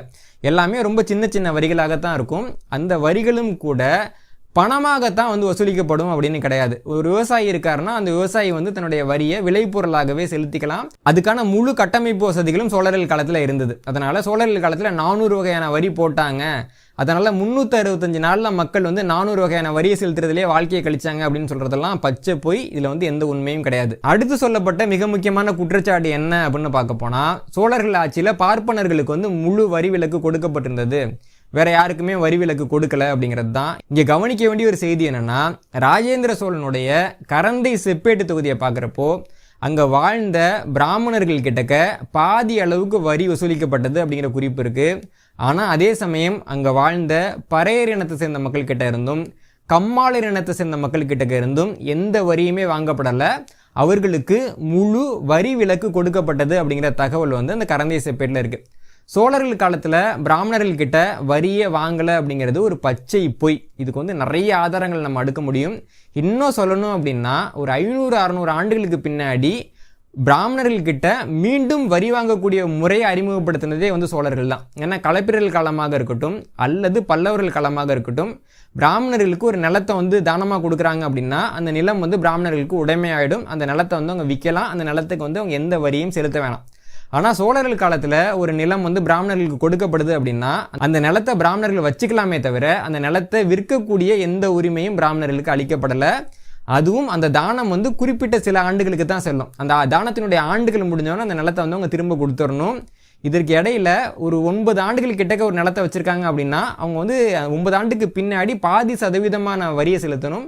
இன்னும் பல ஆண்டுகள் அந்த நிலத்தை வச்சுருந்தாங்க அப்படின்னா அவங்க முழு வரியும் செலுத்தணும். அவங்களுக்கு அந்த வரி தள்ளுபடி அப்படிங்கிறது நீண்ட காலத்துக்கு பொருந்தாது அப்படின்னு மாற்றிட்டாங்க. ஆக மொத்தம் களப்பிரர் காலத்திலையும் பல்லவர் காலத்திலையும் பிராமணர்களுக்கு சார்பாக இருந்த பல முறைகள் உடைக்கப்பட்ட காலம், பிராமணர்கள் வந்து ஒரு கட்டுப்பாட்டுக்குள்ளே கொண்டு வரப்பட்ட காலம் அப்படிங்கிறது சோழர்கள் காலம்தான். இதுக்கு நிறைய ஆதாரங்கள் இருக்குது. ஆனால் குற்றச்சாட்டை சொல்கிறவங்க அந்த ஆதாரங்களுக்கு தலைகீழாக நேர்முரணாக சில வாக்கியங்களை பயன்படுத்துகிறாங்க. இது சோழர்கள் பற்றின ஒரு புரிதலே இல்லாமல் தான் அந்த குற்றச்சாட்டுகள் உருவாக்கப்பட்டனங்கிற செய்தியை தான் நமக்கு கொடுக்குது. அடுத்ததாக ஒரு பேட்டியில் சொன்ன குற்றச்சாட்டு என்னென்னா, சோழர்கள் பற்றி நான் மட்டும் குற்றச்சாட்டு சொல்லலை, நிறைய பேர் அதை பற்றி எழுதியிருக்காங்க. சிவசுப்பிரமணியம் வந்து சோழர்கள் பற்றி குறைவாக எழுதியிருக்கிறாரு, நான் வானமாமலை வந்து எழுதியிருக்கிறாரு, மார்க்ஸ் எழுதியிருக்கிறாரு, வேல்சாமி எழுதியிருக்காரு, நீலகண்ட சாஸ்திரி எழுதியிருக்காரு, ஆய்வாளர் பாலசுப்ரமணியம் எழுதியிருக்காரு அப்படின்னா அடிச்சு விட்டார். இதில் நம்ம கவனிக்க வேண்டிய ஒரு செய்தி என்னென்னா, ஆய்வாளர் குடவாயில் பாலசுப்ரமணியம் அவர்கள் ஒருபோதும் சோழர்களை வந்து குறைச்சி எழுதினது கிடையாது. அதே மாதிரி நீலகண்ட சாஸ்திரி அவர்களும் சோழர்களை வந்து குறைச்சி எழுதினது கிடையாது. சோழர்கள் காலத்தில் இருந்த கோவில் பெண்டிரை பற்றி எழுதுகிறப்போ இப்போ வந்து கோயில்களில் இருக்கக்கூடிய பெண்டிரையும் சோழர் காலத்தில் இருக்க பெண்டிரையும் நீங்கள் வந்து ஒன்றா ஒப்பிட்டு பார்க்காதீங்க. அவங்க வந்து ரொம்ப தெய்வ நிலையில் வைக்கப்பட்டிருந்தாங்க, அவங்களுடைய சமூக அந்தஸ்தே வேறாக இருந்தது. அதனால் இப்போ இருக்க கோவில் பெண்களோட அவங்கள ஒப்பிடாதீங்க அப்படின்னு எழுதினவர் தான் நீலகண்ட சாஸ்திரியை தவிர அவர் வந்து சோழர்களுக்கு எதிராக எதுவுமே எழுதுனது கிடையாது. ஆனால் ஏதாவது ஒரு விஷயத்த சொல்லணும் அப்படின்னா ஒரு 4 ஆய்வாளர்கள் பேரை சேர்த்துக்க வேண்டியது. ஏன்னா இவங்க எழுதினா யார் படிச்சிருக்க போகிறாங்க, அதெல்லாம் சொன்னால் நம்புவாங்க அப்படின்ட்டு தான். உண்மையிலேயே சோழர்களுக்கு எதிராக எழுதினவங்க யார் அப்படின்னு பார்க்க போனால் வானமாமலை அப்படிங்கிற ஒரு எழுத்தாளரும் வேல்சாமி அப்படிங்கிற ஒரு எழுத்தாளரும் தான். இந்த நான் வானமாமலை வந்து எழுதின அந்த கட்டுரையை பற்றி நான் என்னுடைய ராஜராஜ சோழன் புத்தகத்திலே குறிப்பிட்டிருக்கேன். எந்த ஒரு அடிப்படை ஆதாரமே இல்லாத கட்டுரை வந்து அந்த கட்டுரை. அதாவது ஜீவிதமாக கொடுக்கப்பட்ட ஒரு நிலத்தை அரசாங்கம் திருப்பி வாங்குறப்போ அதை போய் வந்து மக்கள்கிட்டேருந்து நிலத்தை பிடுங்கிட்டாங்க அப்படின்னு எழுதினவர் தான் இந்த வானமாமலை. இதை விட ஒரு பெரிய ஒரு நகைச்சுவை என்ன அப்படின்னா, சோழர்கள் காலத்தில் வந்து அடிமைகளை கொண்டு தான் வந்து தஞ்சாவூர் பெரிய கோயில் கட்டப்பட்டது, இதற்கு நிறைய ஆதாரங்கள் இருக்குது அப்படின்னு நான் வானமாமலை வந்து அவருடைய கட்டுரையில் எழுதியிருக்காரு. என்ன ஆதாரம் அப்படின்னு அவரும் சொல்லலை, அவருக்கு முன்னாடியும் யாரும் அந்த ஆதாரத்தை காட்டினதில்லை. அவருக்கு பின்னாடி இதுவரைக்கும் சோழர்களுடைய ஆட்சி காலத்தில் அடிமைகளை வச்சு தான் பெரிய கோயில் கட்டினாங்கிறதுக்கான எந்த ஆதாரமுமே கிடைக்கல. இப்படி ஆதாரம் இருக்குது அப்படின்னு மட்டும் எழுதிட்டு அது என்ன ஆதாரம்னே சொல்லாமல் போகக்கூடிய கல்வெட்டை தப்பாக படிச்சுட்டு நான் சரியாக படிச்சிட்டேங்கிற மாதிரி எல்லாருக்கும் வந்து ஒரு பிம்பத்தை ஏற்படுத்தக்கூடிய ஒரு ஆய்வாளராகத்தான் வானமாமலை அவர்கள் எழுந்திருக்காங்க. அதனால் இப்படிப்பட்ட சில ஆய்வாளர்கள் தான் சோழர்கள் பற்றி எழுதியிருக்காங்களே தவிர உண்மையிலே வரலாற்றை வந்து நன்றாக ஆய்வு செஞ்சு இந்த கல்வெட்டுகள்லாம் படித்த எந்த ஆய்வாளருமே சோழர்களை குறை சொல்லலை. இதில் வந்து வேல்சாமி அப்படிங்கிற இன்னொரு ஆய்வாளரை பற்றி சொல்கிறாங்க. இந்த வேல்சாமி அவர்களுக்கு வேலை என்ன அப்படின்னு பார்த்தீங்கன்னா, தமிழக அரசர்கள் முக்கியமாக சொல்லணும் அப்படின்னா தமிழ் அரசர்கள் வந்து இதெல்லாம் தப்பு பண்ணாங்க, இதெல்லாம் தப்பு பண்ணாங்க, இதெல்லாம் தப்பு பண்ணாங்கன்னு எழுதுறது மட்டும்தான் இவருடைய வேலை. இவருடைய தாய்மொழி என்ன அப்படின்னு பார்க்க போனால் தெலுங்கு. இவர்கிட்டக்க தான் போயிட்டு நீங்கள் வந்து தெலுங்கு அரசர்கள் பற்றி ஏன் எழுத மாட்டேன்றீங்க அப்படின்னு கேட்குறப்போ, நான் வந்து தெலுங்கு அரசர்களை பற்றி ஆய்வே பண்ணலை, நான் ஆய்வு பண்ணது எல்லாமே வந்து தமிழ் அரசர்களை பற்றி தான் அப்படின்னு பல்ட்டி அடிச்சிட்டார் இவர். இப்போ வரைக்கும் தெலுங்கு அரசர்களை பற்றி வாயே திறக்க மாட்டார். நீங்கள் திட்டனா கூட அவங்கள பற்றி எதுவுமே வாயை திறக்க மாட்டார். ஏன்னா வாயை திறந்தாலும் வந்து திட்டம் வாங்கி தான் ஆகணும், ஆதாரம் இல்லை அப்படின்னு தெரியும். தமிழ் மக்களுக்கு தமிழ் இனத்துக்கு எதிராக மட்டுமே எழுதக்கூடிய ஒரு விஷயத்த ஒரு முழு நேர தொழிலாக வச்சிருக்கக்கூடிய ஒரு தவறாக வந்து இந்த வேல்சாமி இருக்கார். இந்த மாதிரி நபர்கள் தான் வந்து சோழர்கள் பற்றி குறைவாக எழுதியிருக்கிறார்களே தவிர உண்மையாகவே கற்று அறிந்த நீலகண்ட சாஸ்திரி அவர்கள் மாதிரியான நிறைய பேர் வந்து பார்த்தீங்கன்னா சோழர்கள் வந்து பல்வேறு இடங்களில் போற்றி எழுதியிருக்காங்க அப்படிங்கிறது தான் உண்மை. அடுத்த முறை யாராவது வந்து உங்ககிட்ட இந்த எழுத்தாளர் வந்து அப்படி எழுதியிருக்காருன்னா எந்த புத்தகத்தில் எழுதியிருக்காரு, எந்த அத்தியாயத்தில் எழுதியிருக்காரு, அதை பற்றி வந்து நீங்கள் வேற எங்கேயாவது குறிப்பிட்டிருக்கீங்களா, ஃபுட் நோட் இருக்கான்லாம் கேளுங்க. இப்படி நிறைய கிளப்பி விட்டுட்டு இருக்காங்க. அதனால் எல்லா எழுத்தாளர்களுமே சோழர்கள் பற்றி குறை சொன்னாங்க அப்படிங்கிறது ஒரு மிகப்பெரிய பொய். இது இல்லாமல் அந்த பேட்டியிலே பார்த்தீங்கன்னா நிறைய முரண்பாடுகள் இருந்தது. அந்த நெறியாளர் வந்து ரொம்ப ஆதரவான கேள்விகளை தான் கேட்குறாரு. அவரே வந்து ஒரு இடத்துல கேட்குறாரு, எங்கள் சோழர் காலத்தில் பார்த்தீங்க அப்படின்னா இப்போ பறையர்கள் மாதிரியான மக்கள் வந்து கோயில் பூசாரிகளாக இருந்தாங்கலாம் இருக்கே, அப்போ வந்து அவங்க நல்ல நிலைமையில் இருந்தாங்கலாம் சொல்கிறாங்களே, ஆனால் நீங்கள் வந்து தீண்டாமை இருந்ததுன்னு சொல்கிறீங்களேன்னு கேட்குறப்போ அவருக்கு வந்து பதில் இல்லை. அது வந்து ஒவ்வொருத்தவங்களும் வந்து அவங்களுக்கு ஏற்ற மாதிரி வந்து வரலாறு எழுதிப்பாங்க, ஒவ்வொருத்தவங்களும் ஒரு காலத்தில் வந்து ஆண்ட பரம்பரையாக இருந்திருக்காங்க அப்படின்னு சொல்கிறாங்களே தவிர ஒரு குறிப்பிட்ட காலகட்டத்தில் ஒரு குறிப்பிட்ட இனம் எப்படி கோவில் பூசாரியாகவும் இருந்திருக்க முடியும், சேரியிலையும் இருந்திருக்க முடியும் அப்படின்னு கேட்டால் அதுக்கான எந்த பதிலுமே அவங்க கிட்டக்கே இல்லை. வரலாறை வந்து சரியாக படிக்காமல் தான் வந்து அவங்க வரலாறு பேசுகிறாங்கன்றது அந்த ஒரு கேள்வியில் அந்த பேட்டியிலேயே வந்து நமக்கு தெரிய வந்தது. அது இல்லாமல் அந்த பேட்டியில் வந்து நிறைய முரண்பாடுகள் இருந்தது. இவங்க சொல்கிறப்ப என்ன சொல்கிறாங்க அப்படின்னா, இப்போ ரஞ்சித் அவர்கள் பேசுனது வந்து ரொம்ப சரி, ஆனால் வந்து தமிழ் தேசியம் பேசக்கூடியவர்கள் வந்து அதை எதிர்க்கிறாங்க, தமிழ் தேசியம் அப்படிங்கிறது வந்து பார்ப்பன தேசியமாயிட்டு அப்படின்லாம் அவங்க நிறைய இடங்களில் சொல்கிறாங்க. இன்னொரு இடத்துல பார்க்க போனால் அப்படின்னா அவங்க என்ன சொல்கிறாங்க அப்படின்னா, இந்த ராஜராஜ சோழன் காலகட்டத்தில் பார்த்தோம் அப்படின்னா அந்த விவசாயிகள் இருக்காங்க இல்லைங்களா, அதாவது இன்னும் சொல்லணும்னா வெள்ளாளர் மக்கள், அவங்களுக்கு வந்து நிறைய உரிமைகள்லாம் கொடுக்கப்பட்டிருந்தது. இது வந்து வெள்ளாளர் சார்பு அரசாங்கமாக ராஜராஜ சோழனுடைய அரசாங்கம் இருந்ததுன்னு சொல்கிறாங்க. கவனிக்க வேண்டிய ஒரு செய்தி என்னென்னா, இங்கே வெள்ளாளர் அப்படின்னு சொல்கிறது ஒரு குறிப்பிட்ட சாதியே கிடையாது. ராஜராஜ சோழன் காலகட்டத்தில் எந்தெந்த சாதியை சேர்ந்தவங்க எல்லாரும் விவசாயம் பண்ணாங்களோ அவங்க எல்லாருமே வெள்ளாளர்கள் அப்படின்னு தான் அழைக்கப்பட்டாங்க. பறையர் இனத்தை சேர்ந்தவங்க விவசாயம் பண்ணுறப்போ அவங்க உழு பறையர் அப்படின்னு அழைக்கப்பட்டாங்க. பிற இனத்தை சேர்ந்தவங்க விவசாயம் பண்ணுறப்போ அவங்களுக்கு கொடுக்கப்பட்ட எல்லா உரிமைகளும் எல்லா சலுகைகளும் பறையர் இனத்தில் இருக்கக்கூடிய உழு பறையர்களுக்கும் கொடுக்கப்பட்டது. பறையர் மக்களில் 290க்கும் மேற்பட்ட வேலைகளை அவங்க பார்த்துருக்காங்கிறதுக்கான எல்லா குறிப்பும் இருக்குது. ஒரு குறிப்பிட்ட ஜாதியில் பிறந்தவங்க குறிப்பிட்ட வேலையை தான் பண்ணணுங்கிற எந்த முறையுமே பிற்கால சோழர் காலத்தில் இல்லைங்கிறதுக்கும் நிறைய ஆவணங்கள் இருக்குங்கிறத நம்ம பார்க்குறோம். ஒரு இடத்துல விவசாயிகள் கிட்டேருந்து நிலத்தை பிடுங்கிக்கிட்டாங்க அப்படின்னு சொல்கிற இவங்க தான் இந்த இடத்துல பாருங்க விவசாயம் பண்ணுற மக்களுக்கு வந்து நிறைய உரிமையை கொடுத்துட்டாங்க, நிறைய சலுகையை கொடுத்துட்டாங்க அப்படின்னு பேசுகிறாங்க. ஆக மொத்தம் திட்டணும்னு முடிவு பண்ணிட்டா ஒரு விஷயத்த கொடுத்தாலும் திட்டுறது, கொடுக்கலான்னு திட்டுறது, எனக்கு புரியலனாலும் என்னையா எனக்கு புரிகிற மாதிரி நீ சொல்ல மாட்டியா அப்படின்னு திட்டுறது அப்படின்னு தான் இவங்க பேசுகிறாங்கன்றது இந்த காணொலியோட பல இடங்கள்லேருந்து நமக்கு தெரிய வருது. இன்னும் பார்க்க போனோம் அப்படின்னா இவங்க இந்த காணொலியில் என்ன சொல்கிறாங்க அப்படின்னா இந்த தாழ்த்தப்பட்ட மக்களுடைய விடியலாக இருந்தவங்க வந்து அம்பேத்கரும் புத்தரும் தான் அப்படின்னு சொல்கிறாங்க. இல்லை நல்லா கவனிக்கணும், பெண்களை தவறாக பயன்படுத்தின இந்த பாலியல் முறைமையான தேவதாசி முறையை கொண்டு வந்தவர் ராஜராஜன்னு திட்டுறாங்க இல்லைங்களா. அந்த தேவதாசி முறையோட வரலாறை நம்ம எடுத்து பார்க்குறப்போ இந்த தேவதாசி முறைங்கிறது முதல்ல தொடங்கின இடம்ங்கிறது மகத பேரரசு. மகத பேரரசில் இருக்கிறவங்க வந்து இந்த தேவதாசி முறையை வந்து பயன்படுத்துகிறாங்க. அப்போது மகத பேரரசனான பிம்பிசாரனுக்கு ரொம்ப நெருக்கமாக வந்து ஒரு தேவதாசி இருக்காங்க. அவங்களுக்கு வந்து அம்பாபாலிகை அப்படின்னு பேர். அந்த அம்பாபாலிகை கிட்ட புத்தர் வந்து தானம் கேட்குறாரு. அப்போ வந்து அம்பாபாலிகை வந்து புத்தருக்கு ஒரு மாந்தோப்பையை தானமாக கொடுக்குறாங்க அப்படிங்கிற குறிப்பு புத்தரோட வரலாறுல இருக்குது.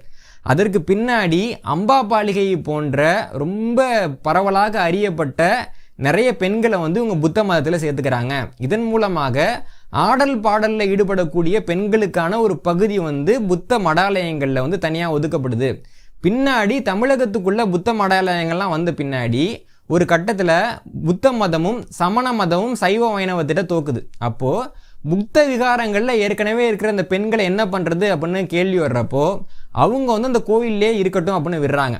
அப்படியாக புத்த மதம் வந்து பெண்களை வந்து மதத்துக்குள்ளே கொண்டு வந்து அதன் மூலமாக பெண்கள் கோயிலே தேங்கி போகிறாங்க இல்லைங்களா. அந்த பெண்கள் மூலமாக தமிழ்நாட்டில் உருவானது தான் தேவதாசி முறை. சைவமோ வைணவமோ தேவதாசி முறையை உருவாக்கவே இல்லை. புத்த மதத்தினுடைய செல்வாக்கால உருவாக்கப்பட்ட ஒரு முறை தான் தேவதாசி முறை. இதுதான் வரலாறு நமக்கு சொல்லுது. அப்படி இருக்கிறப்போ தேவதாசி முறை உண்மையாகவே உருவாக காரணமாக இருந்த புத்த மதம்ங்கிறது நல்ல மதம். முதல்ல ஒரு தேவதாசி மூலமாக பலனடைந்த மத தலைவர் அப்படிங்கிற ஒரு புத்தர். அவர் வந்து ஒரு மிகச்சிறந்த வழிகாட்டி. ஆனால் தமிழ்நாட்டுக்குள்ள புத்த மதத்தால் வந்த தேவதாசி முறையை ஒழுங்குபடுத்தி அந்த முறையில் இருக்கக்கூடிய பெண்கள் மேலே யாருனுடைய தவறான பார்வையும் போக விடாமல் பார்த்துக்கிட்ட ராஜராஜ சோழன் அப்படிங்கிறது ஒரு தவறான மன்னர். இதுதான் இவங்களுக்கு தெரிஞ்ச வரலாறு, இதுதான் இவங்களுக்கு தெரிஞ்ச நீதி. அந்த பேட்டியிலே பார்த்தீங்கன்னா அந்த புரட்சிமணி பேசுகிறப்ப சொல்லுவார், தமிழகத்தில் வந்து எல்லாருடைய ஆட்சியுமே வந்து மக்களுக்கு எதிரான ஆட்சியாகத்தான் இருந்திருக்கு. மன்னர் ஆட்சி அப்படிங்கிறதே வந்து மக்களுக்கு எதிரான ஆட்சி தான், கொடுங்கோல் ஆட்சி தான். நீங்கள் பார்த்தீங்கன்னா வந்து சேரர் ஆட்சி அப்படி தான் இருந்தது, சோழர் ஆட்சி அப்படி தான் இருந்தது, பாண்டியர் ஆட்சி அப்படி தான் இருந்ததும் பாரு. ஆனால் இந்த நபர் கூட அல்லது அந்த நெறியாளர் கூட தப்பி தவறி ஒரு இடத்துல கூட நாயக்கர் ஆட்சி அப்படிங்கிறதையோ நாயக்கர் ஆட்சி காலங்கிறதையோ நாயக்கர் அப்படிங்கிறதையோ தெலுங்கு ஆட்சிங்கிறத பற்றியோ ஒரு இடத்துல கூட பேசலை. இது வரைக்கும் நம்ம பேசின பிரச்சனைகள் இருக்கு இல்லைங்களா, அதாவது தேவதாசி முறையாக இருக்கட்டும் அல்லது பிராமண ஆதரவாக இருக்கட்டும் அல்லது அதிக வரி விதிப்பாக இருக்கட்டும், இந்த அனைத்து பிரச்சனைகளுமே ஆதாரபூர்வமாக உச்சத்தில் இருந்த காலகட்டம் அப்படிங்கிறது நாயக்கர் ஆட்சி காலகட்டம் தான். ஆனால் இந்த நாயக்கர் ஆட்சி காலத்தை பற்றி பேசவே மாட்டாங்க. நாயக்கர் ஆட்சி காலத்தில் வந்து சீரழிவுகள்லாம் எடுத்து இந்த சீரழிவுகள்லாம் சோழர் காலத்திலே இருக்குது, அதனால் இவங்க வந்து அதை பின்பற்றினது தப்பு கிடையாது அப்படின்னு நாயக்க ஆட்சியாளர்களை காப்பாற்றுறதுக்கான ஒரு முகாந்திரமாகத்தான் இந்த காணொலி மாதிரியான விஷயங்கள் தொடர்ந்து உருவாக்கப்பட்டு வருது. இதுக்கெல்லாம் மேலே இந்த காணொலியில் வந்து அவங்க என்ன சொல்கிறாங்க அப்படின்னா, ராஜராஜ சோழன் வந்து எதுக்காக மக்கள் வந்து போற்றணும், அவர் வந்து என்ன பண்ணிட்டாரு, உண்மையிலே வந்து மானம் இருக்கக்கூடிய மனுஷங்கள்லாம் ராஜராஜன் வந்து போற்ற மாட்டாங்க அப்படிலாம் அவங்க சொல்கிறாங்க. நான் வந்து ராஜராஜ சோழன் பற்றின ஒரு சில அடிப்படையான செய்திகளை மட்டும் சொல்கிறேன். அந்த அடிப்படையான செய்திகளை கேட்டுட்டு அதுக்கப்புறமா மானமும் அறிவும் இருக்கக்கூடியவங்க ராஜராஜனை வந்து போற்றலாமா வேணாமாங்கிற ஒரு முடிவுக்கு நம்மளே வரலாம். முதலாவது செய்தி என்னென்னா, யார் வந்து ஒரு கோயிலையோ அல்லது ஒரு நினைவிடத்தையோ கட்டுறாங்க அப்படின்னா பெரும்பாலும் அந்த கட்டினவங்களுடைய பெயரே இருக்காது, அல்லது அப்படி கட்டுற நபரை வந்து உடனே வெட்டி கொல்லக்கூடிய ஒரு முறைமையும் இருந்தது. ஏன்னா இதே மாதிரி இன்னொன்று கட்டி கொடுத்துருவாங்களோ அப்படின்னு ஒரு பயம். இம்ஹோடெப் அப்படிங்கிறவர் தான் பிரமிடை கட்டினார் அப்படின்னு பார்க்குறோம். உஸ்தாத் இஷான்னு நினைக்கிறேன், அவர் தான் வந்து தாஜ்மஹாலை கட்டினாருன்னு நான் நினைக்கிறேன். அவர் அதே மாதிரி தான் ஒரு பேர் வரும், எனக்கு சரியான நினைவுக்கல்ல. இந்த மாதிரி சில பொறியாளர்களுடைய பெயர்கள் தான் நமக்கு வந்து நினைவுக்கு இருக்கும். ஆனால் இந்த உலகத்தில் எந்த கட்டிடத்துலையுமே அந்த கட்டிடத்தினுடைய பொறியாளர் யார், அவருக்கு கீழே யார் யாரெல்லாம் வேலை பார்த்து இந்த கட்டிடத்தை கட்டினாங்க அப்படிங்கிற ஒரு முழு விவரம் இருக்கவே இருக்காது. இதுக்கான ஒரே ஒரு விதிவிலக்கு என்ன அப்படின்னு பார்க்க போனால் தஞ்சாவூர் பெரிய கோயில். தஞ்சாவூர் பெரிய கோயிலில் மட்டும்தான் தலைமை சிற்பியான குஞ்சரமல்லனோட பேரில் ஆரம்பித்து அங்கே கல் சுமந்த சாதாரண தொழிலாளர்கள் வரைக்கும், அந்த தொழிலாளர்களுக்கு சவரம் செஞ்சு கொடுத்த தொழிலாளி வரைக்கும் எல்லாருடைய பெயர்களுமே பொறிக்கப்பட்ட ஒரு முதலாவது இடம் அப்படிங்கிறது தஞ்சாவூர் பெரிய கோயில் தான். இந்த உலகத்தில் உழைப்பை மதித்து அந்த உழைப்பை போற்றிய அரசர்களுக்குன்னு ஒரு பட்டியல் வச்சோம் அப்படின்னா அதில் முதலிடம் ராஜராஜனுக்கு உறுதியாகும். அதற்கான ஒரு மிக முக்கியமான சான்றுங்கிறது தஞ்சாவூர் பெரிய கோயில் தான். அப்படிப்பட்ட ராஜராஜ சோழன் வந்து ஒரு நல்ல மன்னர் கிடையாதா? முதலாவது கேள்வி. ரெண்டாவதாக பார்த்தீங்க அப்படின்னா, ஒரு அரசர் இருக்கார் அப்படின்னா அவர் வந்து அடுத்தவங்க கிட்ட பழகிறதுல வந்து ஒரு தயக்கம் காட்டுவாங்க. உலகத்தில் எல்லா நாட்டிலையுமே இருக்குது. ஒரு அரசன் பார்த்தீங்க அப்படின்னா அவருக்கு நிகராக இருக்கக்கூடிய பிற அரசர்கள் கூட தான் பழகுவாங்கன்னு தான் நம்ம பார்த்துருக்கோம். ஆனால் ஒரு அரசர் இறங்கி வந்து ஒரு வேலைக்கார பெண்ணோட சேர்ந்து கோவிலுக்கு வந்து ஆடுகளை தானமாக கொடுத்தாரு. அந்த தானத்தில் பார்த்தீங்க அப்படின்னா இது வந்து அரசரும் இந்த வேலைக்கார பெண்ணும் சேர்ந்து தானமாக கொடுத்தது அப்படின்னு கல்வெட்டில் பொறிச்சாரு. பாலின பேதத்தையும் ஒரு அந்தஸ்து பேதத்தையும் பார்க்காத அரசராக ஒருத்தர் இருந்தார் அப்படின்னு நம்ம பார்த்தோம்னா அதுவும் ராஜராஜ சோழன் தான். வடகுணல் அப்படிங்கிற ஒரு பெண்ணோட சேர்ந்து தஞ்சாவூர் பெரிய கோயிலுக்கு வந்து ஒரு ஆடை தானமாக கொடுத்தாரு அப்படிங்கிற ஒரு செய்தி வந்து தஞ்சாவூர் கல்வெட்டில் காணப்படுது. இந்த மாதிரி ஒரு காரியத்தை ராஜராஜனுக்கு முன்னாடியும் ஒருத்தவங்க வந்து பண்ணது கிடையாது, பின்னாடியும் ஒருத்தவங்க பண்ணது கிடையாது. இந்த உயர்ந்த மனது அப்படிங்கிறது பாராட்டுறதுக்கு உரியதா இல்லையா அப்படிங்கிறது ரெண்டாவது கேள்வி. மூணாவதாக பார்த்தீங்க அப்படின்னா, ராஜராஜ சோழன் தஞ்சாவூர் பெரிய கோயிலை கட்டுறதுக்கு முன்னாடி தமிழகத்தில் இருந்த கோயில்களில் அம்மன் சந்நிதி அப்படின்னு ஒன்று கிடையவே கிடையாது. தஞ்சாவூர் கோயிலில் தான் முதலாக பரமேஸ்வரிக்கு அப்படின்னு ஒரு தனி சந்நிதி அவர் கட்டினார். இதன் மூலமாக கோவில்களில் அம்மனுக்கு சந்நிதி வைக்கக்கூடிய முறையை முதலாக அறிமுகப்படுத்தினர் தஞ்சாவூர் பெரிய கோயிலில் ராஜராஜ சோழன் தான். அவருக்கு பின்னாடி தான் அந்த முறை வந்து தொடர்ந்தது. அப்போது தெய்வம் அப்படின்னு வந்தால் கூட ஆணுக்கு கொடுக்கக்கூடிய அதே மரியாதையை பெண்ணுக்கும் கொடுக்கணும் அப்படின்னு நினச்ச ராஜராஜ சோழன் சிறந்த அரசரா இல்லையா அப்படிங்கிறது தான் மூன்றாவது கேள்வி. நான்காவதாக பார்த்தோம் அப்படின்னா, பல்வேறு கல்வெட்டுகள்லையும் நமக்கு வந்து அதிகாரி அப்படிங்கிற ஒரு வார்த்தை கிடைக்கிது. அதிகாரிங்கிறது ஆண்பால் வார்த்தை. ஆனால் அதற்கு மாறாக அதிகாரிச்சி அப்படிங்கிற பெண் அதிகாரிகளை குறிக்கக்கூடிய சொல் வந்து முதலாக ராஜராஜ சோழன் காலகட்டத்தில் தான் காணப்படுது. பெண்களுக்கு வந்து மிகப்பெரிய பதவிகளை கொடுத்து அவங்கள வந்து அந்த நிலையில் இருத்தி அவர்கள் மூலமாக ஆட்சி பரிபாலனம் செஞ்ச முதல் தமிழக அரசர் வந்து ராஜராஜ சோழன் தான். பெண்களுக்கு வந்து உயர் பதவிகளை கொடுக்கணும், கல்வியை கொடுக்கணும் அப்படிலாம் நம்ம இன்னைக்கு வரைக்கும் சொல்லிகிட்டு இருக்கோம். ஆனால் நம்மளால் பெரிய அளவில் பண்ண முடியல. அப்படி இருக்கிறப்போ சோழர்கள் காலத்தில், அதாவது ஒரு 1000 ஆண்டுகளுக்கு முன்பாகவே அதை பண்ண ராஜராஜ சோழன் ஒரு சிறந்த அரசரா இல்லையா அப்படிங்கிறது தான் நான்காவது கேள்வி. எல்லாத்துக்கும் மேலே ஒரு உலகாண்ட அரசர்னு சொல்லலாம். ஏன்னா மற்ற 3 வேந்தர்களையும் வென்றுட்டாரு. இந்தியாவினுடைய பல பகுதிகளில் கங்கை வரைக்கும் அவருடைய படையெடுப்புலாம் போயிட்டு வருது.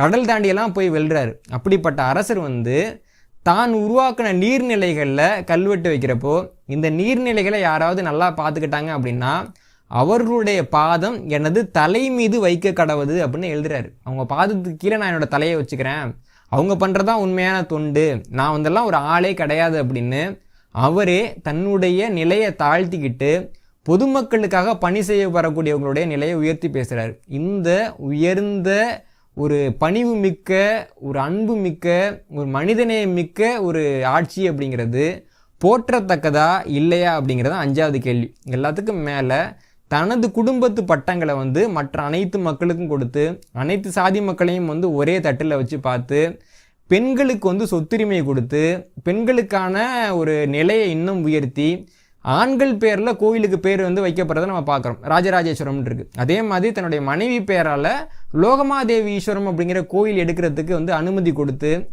அப்படி நிறைய இடங்களில் வந்து ரொம்ப பெருந்தன்மையோடு நடந்துக்கிட்டவர் ராஜராஜ சோழன். அந்த பெருந்தன்மைங்கிறது பாராட்டத்தக்கதா இல்லையா அப்படிங்கிறது ஆறாவது கேள்வி. எல்லாத்துக்கும் மேலே சோழர்கள் காலத்தில் பார்த்தீங்க அப்படின்னாலும் சரி, மற்ற அரசர்கள் காலத்தில் நம்ம பார்த்தோம் அப்படின்னாலும் சரி, ஒரு அரசர் இன்னொரு அரசரை வந்து ஜெயிக்கிறப்போ அந்த அரசனுடைய குடும்ப பெண்களை தூக்கிட்டு வர்றது, மூக்கா இருக்கிறது, இந்த அரசர் தான் என்கிட்ட தோத்தாருன்னு சொல்கிறது, அந்த அரசனுடைய கழுத்தை வந்து வெட்டி இவருடைய தலையை நான் வந்து கொய்துட்டேன் அப்படின்னு பட்டங்களில் சொல்கிறது அப்படிலாம் பார்க்குறோம். ஆனால் ராஜராஜ சோழனுடைய பட்டங்களை ஆய்வு செய்யக்கூடிய ஆய்வாளர்கள் அவர் வந்து எந்த அரசர் ஜெயிச்சாரோ அந்த பேர் தான் குறிப்பிடாரே தவிர எந்த அரசரை ஜெயிச்சாரோ, அதாவது வந்து இப்போ சேர நாடை ஜெயிக்கிறாங்க அப்படின்னா அந்த பகுதியோட பேர் இருக்குமே தவிர சேரரை ஜெயிச்சேன் அப்படிலாம் இருக்காது. அந்த மாதிரி வந்து ரொம்ப பெருந்தன்மையாக வந்து தனது கல்வெட்டுகளில் பொறித்தவர் ராஜராஜன் சொல்கிறாங்க.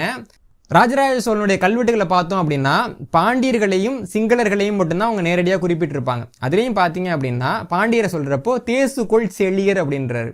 அதே மாதிரி சிங்களரை சொல்கிறப்போ முரட்டு எழில் சிங்களர் அப்படின்னு சொல்கிறாரு. ஆக மொத்தம் ஒருத்தவன் வந்து தோத்துட்டான்னா அதுக்காக அவன் பெயரை குறிக்கக்கூடாது. ஒருவேளை அவன் பெயரை குறிக்கிறதா இருந்தால் கூட அவனுடைய சிறப்பு என்னவோ அதை சொல்லி தான் குறிக்கணும். அவனை தாழ்த்தி குறிக்கக்கூடாது அப்படின்னு நினச்ச ஒரே அரசர் இந்திய வரலாறுல ராஜராஜ சோழன் தான். இந்த பெருந்தன்மையை நம்ம பாராட்டணுமா வேணாமா? இது எல்லாத்துக்கும் மேலே உலக வரலாறுல ஒரு அரசர் வந்து இன்னொரு நாட்டை பிடிக்கிறாரு அப்படின்னா அந்த நாட்டினுடைய செல்வத்தை அபகரிக்கிற மாதிரியே தங்கள் படைக்கு தேவையான உணவுகளையும் அந்த நாட்டிலேருந்து அபகரிச்சுப்பாங்க. இதுதான் வந்து உலகம் முழுக்க எல்லா பொருளையுமே நடந்திருக்கு. ஆனால் இலங்கைக்கு சோழருடைய படை வந்து ராஜராஜ சோழன் தலைமையில் போனப்பையும் சரி, ராஜேந்திர சோழன் தலைமையில் போனப்பையும் சரி, அவங்க இலங்கையில் இருக்கக்கூடிய மக்களோட சாப்பாட்டை கூட எடுத்துக்கல. ஏன்னா இது வந்து அவங்களுடைய சாப்பாடு. அவங்க வந்து சிங்களரோட ஆட்சிக்கு கீழே இருக்காங்க. சிங்களர் ஆட்சியை வந்து அவங்க பிடிச்சி தாங்கிக்கல, வேறு வழி இல்லாமல் சிங்களர் ஆட்சியில் இருக்காங்க. அவங்க உணவை நம்ம பிடிங்கக்கூடாது அப்படின்ட்டு எப்பெல்லாம் வந்து சோழர்கள் வந்து சிங்கள நாட்டுக்கு போனாங்களோ அப்பெல்லாம் தமிழ்நாட்டிலிருந்து கப்பல்லேருந்து தான் உணவு போச்சு. அவங்க அந்த மக்களுடைய உணவை பிடுங்கிக்கல அப்படின்னு வரலாற்று ஆய்வாளர்கள் எழுதுகிறாங்க. இதே மாதிரி போரின் போது எதிர்பாராத விதமாக சிங்கள புத்த விகாரங்களை இடிஞ்சு போயிருக்கப்போ அந்த புத்த விகாரங்களை ராஜராஜ சோழன் கட்டி கொடுத்தார் அப்படிங்கிற குறிப்பு இருக்குது. இது எல்லாத்துக்கும் மேலே சேர நாட்டை வென்று ஆட்சி செய்கிறப்ப சேர நாட்டில் ஒரு பெரிய நீர்நிலை இல்லையே அப்படின்னு கவனித்து சேர நாட்டு மக்களுக்காக கூட ஏரிகளை கட்டி கொடுத்தா ராஜராஜ சோழன் இருக்குது. இந்த மாதிரி எல்லாம் ராஜராஜனை தவிர வேற எந்த அரசரை பற்றியாவது குறிப்புகள் இருக்குது அப்படின்னு சொன்னீங்க அப்படின்னா அந்த அரசரை பற்றி நாங்கள் பேசுகிறோம். உங்கள் நாயக்க அரசர்களில் யார் பேராவது அந்த மாதிரி இருக்குது, அவர் வந்து இந்த மாதிரி ரொம்ப பெரிய மனதோடு நடந்துக்கிட்டாரு, அவரை பற்றின இந்த ஆதாரங்கள்லாம் இருக்குன்னு சொல்லுங்கள், நாங்கள் வந்து அவருக்கு வந்து சதை விழா மாதிரி ஒரு விழா எடுக்கிறோம். அப்படி இல்லைன்னா உண்மையிலேயே யார் வந்து மக்களுக்கு நல்லது செஞ்சாங்களோ, உண்மையிலேயே யார் வந்து நன்மை செய்ததற்கான ஆதாரங்கள் இருக்கோ அவங்கள நாங்கள் போட்டுறதுல என்ன தடை? அப்படி போட்டுறதுல உங்களுக்கு வந்து என்ன ஒரு பிரச்சனை? உங்களுக்கு வந்து தீண்டாமை தான் பிரச்சனை அப்படின்னா தீண்டாமைன்னா என்ன, அதை யார் கொண்டு வந்தாங்க, யார் காலத்தில் உச்சத்தில் இருந்தது அப்படின்னு பார்த்து திட்டுங்க. அதை விட்டுட்டு இந்த உலகத்தில் எந்த பிரச்சனை வந்தாலும் அதுக்கு ராஜராஜ சோழன் தான் காரணம் அப்படின்னு கொண்டு வந்து நிறுத்துறது இருக்கு இல்லையா, அது உங்களுடைய வன்மத்தை தவிர வேறு எதையுமே காட்டலை. அதனால தான் மக்கள் வந்து உங்கள் கருத்துக்கு எதிராக இருக்காங்க.